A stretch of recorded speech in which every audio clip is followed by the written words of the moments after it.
Meditation is a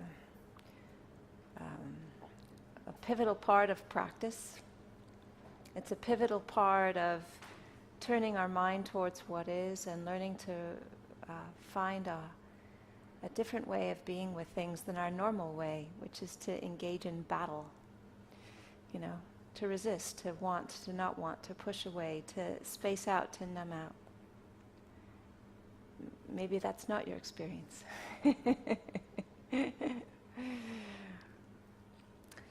So when we bring attention to what is, we notice initially, for most of us, that first movement is actually not so easy.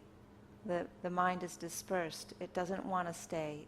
There's all kinds of thoughts and feelings and thinking and what happened before and what's happening next. And it's a little bit like that. And unfortunately, that's normal. It's not anybody's personal problem. It just kind of comes with the package that our attention tends to be dispersed and not very centered. And one of the things that happens when we come on a retreat, even a day-long retreat, is that the magnitude of the impact of what we've been navigating kind of like spills over. So there's a kind of like a tidal wave effect of what's present in our systems from the last time we've spent a long time meditating to clear it out. So if there's been challenging dynamics that are going on, or issues at work that are going on, or the kind of overwhelming angst about what's happening in our world right now that hasn't been attended to, it can be flooding the system. And so what's needed is just a continual attention to reconnect with simple things, not because any of those themes are unimportant. It's not because of that. It's because when we have a mind and body that is connected and centered, and our attention can stay with something, then we bring a power and a cohesiveness, a unified mind to whatever it is that we need to figure out that's very different than the normal dispersed qualities that we bring together. So meditation has this kind of time framework where we need to put some problems which are actually very important on the counter until we have a little bit more cohesiveness in our systems to then be able to deal with it. Now, one of the habitual ways that we respond, there's a couple of habitual ways that we respond when we're feeling flooded. One is that we fight, we push, we engage in battle. We want to annihilate or kill or get rid of whatever is going on. And we have different ways of doing that. We tense our body, we engage in different kinds of thinking, but the energy of it is aversive. We're wanting to annihilate it. When we're experiencing that, then what's really needed is to reverse that movement and do the opposite of just welcome. Embrace. Notice something that we want to get rid of, and instead of engaging in the thoughts or the actions or even the subtle movements of body that are resisting, to embrace, to welcome, to be willing to come close to that which we don't want to have. It's the opposite of our instinct. The other is that when we find something that we really love, or when there's somebody that we really love that we are frightened of losing, or there's something that's going on that's really meaningful to us that we don't want to let go of, we can hold on, we can grasp, and our thinking can revolve around trying to keep what it is that we have, and strategizing and manipulating and how are we going to keep what it is that we want? how we can get more of what it is that we like, how we can have more pleasant feelings, more pleasant experiences, more time with the one that we love. And so when our mind is looping like that, then it's helpful just to have some space of observing, that we can just notice that this is the clinging, the mind is grasping, it's holding on. And to lean into the observing quality of the mind that has more space around it. It's more equanimous. Now, our other favorite reaction is to space out. It's like, I'm going to survive by kind of checking out. I just won't be here. It'll be very unpleasant and I won't be here, and that's the way I'm going to manage how to deal with this. And so we have any number of ways of how we disappear or disconnect or disassociate or check out, or we're just not present. And, it's not a great strategy, because a lot of life happens when we're checked out. And it doesn't help us get any of our needs met. And it is not something that brings about any sense of wholeness or fullness or real joy. And being spaced out or checked out or disconnected or disassociated, it takes some finessing. It takes some skillfulness to just gently bring our attention back to our body and our breath. Not in a demanding way, but in a gentle, inviting way. To feel what's present. And to begin to get a little bit more curious about the things that we're interested in, and to let that fill up our attention, so that we can invite showing up, waking up, being present. And in each of these, our aversive responses, our desiring responses, our clinging attachment responses, and our spacing out responses, it's really helpful when we start shifting these gears that we do it without any sense of judgment or shaming, that somehow we've done something wrong. This is not a wrong. This is just learning, developing tools to respond in a way that there's more skill. There's more a wise-hearted, open response to what is.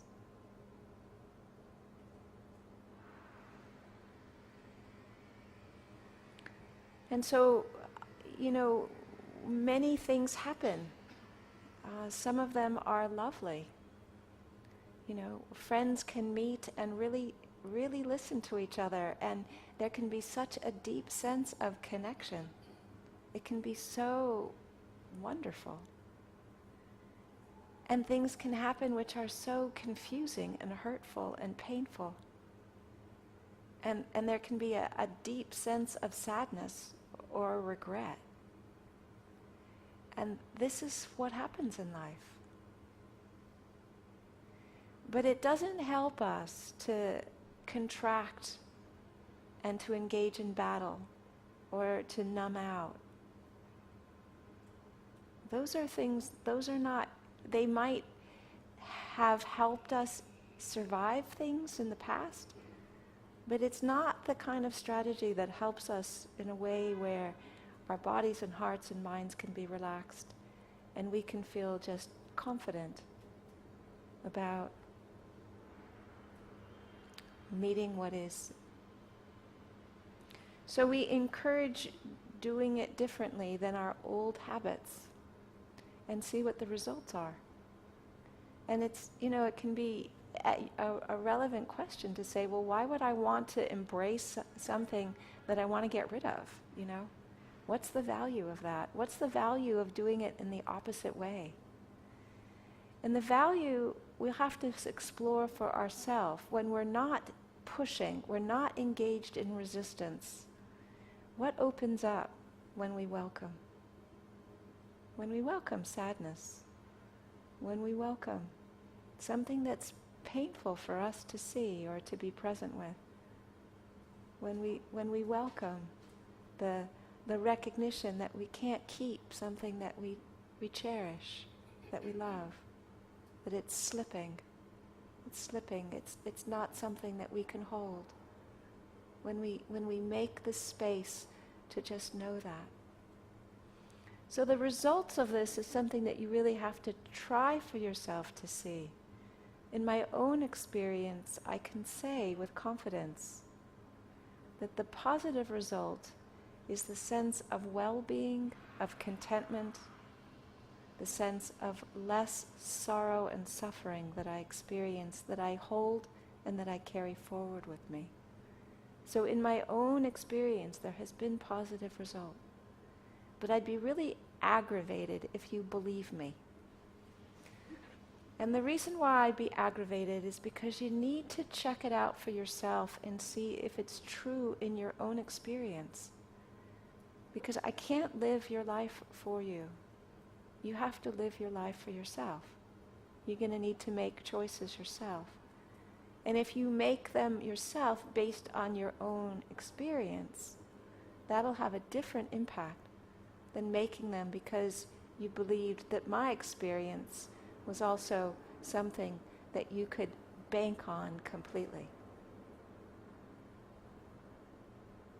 So I don't mind if you feel encouraged to investigate based on what I say. That won't make me crabby. But I would feel quite interested to know how to help you find another way if what you were doing was just taking my experience in lieu of investigating to see if it was true for your own. So this whole process of resisting what we don't like and clutching what we do like and spacing out around the stuff that's overwhelming or challenging is part of the way in which we have the narrative that what's happening is somehow unacceptable. And I don't know how to be with it. And the Buddha's teachings were very clear that when we let go, something else opens up. And the something else opens up is not just that our fantasy of fulfillment comes. It's not a magic wand. That when I pay attention for 2 seconds, then everything that I don't want automatically disappears. And everything that I want automatically shows up. It's not offering that promise. But there is something that does happen. There is something that does open. And that's for everyone to discover what that something is and how you experience it and what does it feel like. And how is that different from our habit of resisting, of grabbing, of clutching, of spacing, of disassociating, of disconnecting? And is it something that you value?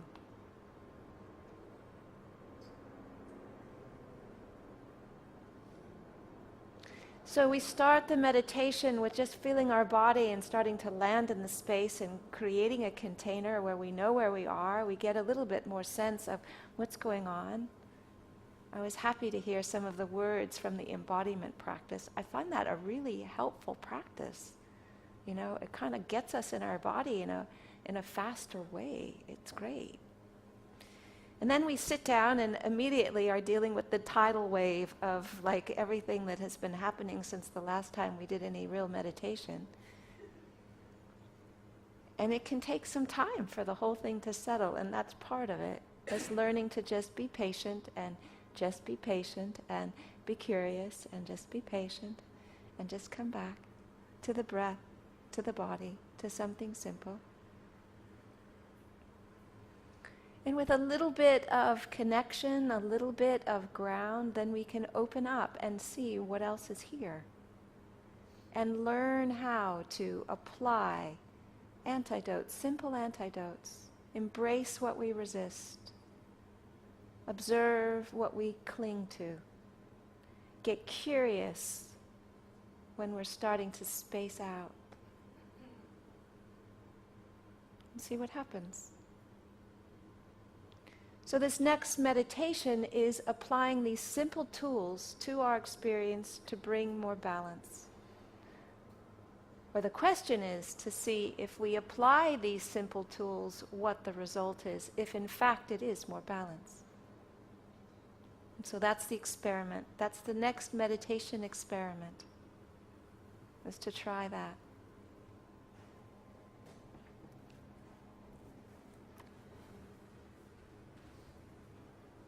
This bell is awesome. I love it.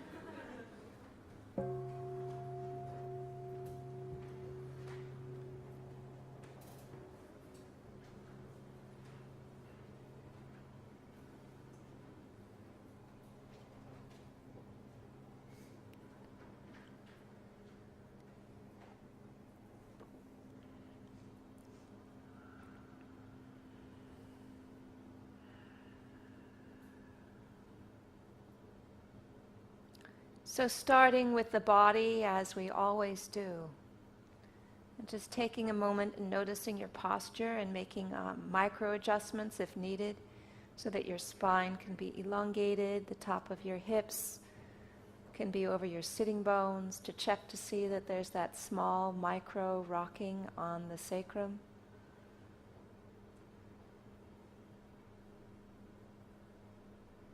To reconnect with the breath, to receive the breath, to allow the breath.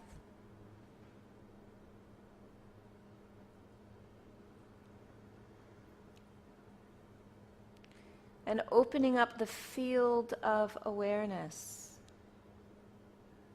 So we're not focused on any one particular thing.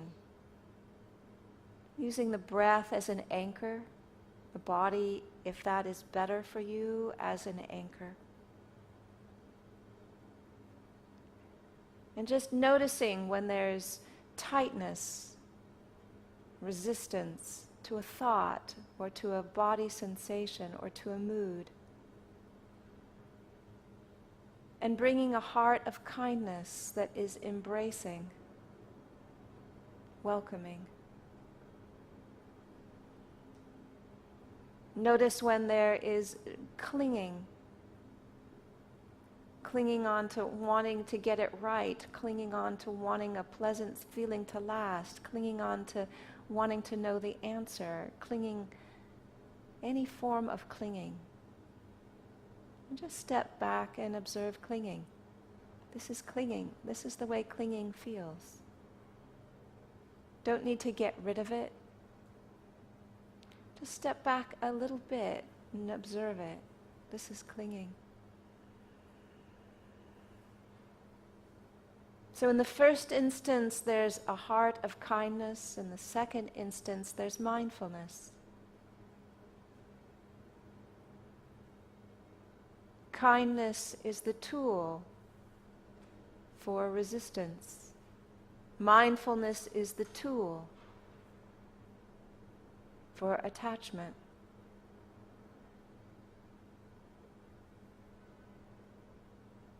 Curiosity is the tool for spacing out.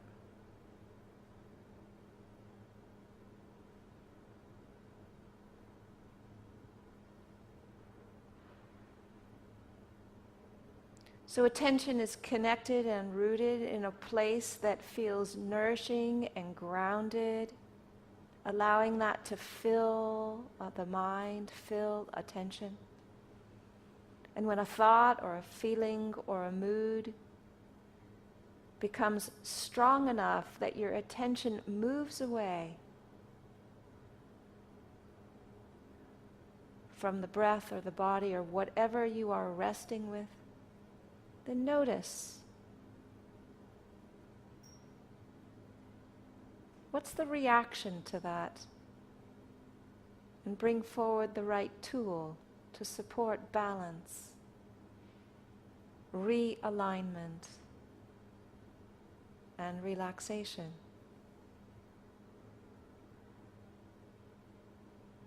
back with the body and breath, and back into a mind that isn't fueled